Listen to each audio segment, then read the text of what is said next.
Hey everyone, and welcome back to another video. In this video, I'm going to be going over where to input the micro SD card on the DJI Osmo Pocket 3. So this video is going to be particularly useful for individuals. Let's say that you just got the DJI Osmo Pocket 3 and with any bundle, so I have the creator bundle here.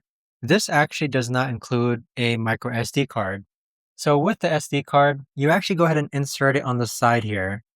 So you just insert it just like this, and you should hear some sort of click as you press down on it. So overall, I'd say with the micro SD card, I have a 128 gigabyte one, which is from SanDisk Extreme. And you do want to make sure that this portion is inserted into there. And like I mentioned, you kind of have to fidget with it, and you'll hear a click once it actually gets inserted inside the Osmo Pocket 3. But that's pretty much it though, as far as where the micro SD card inserts into the DJI Osmo Pocket 3. If you guys have any questions, let me know in the comments down below.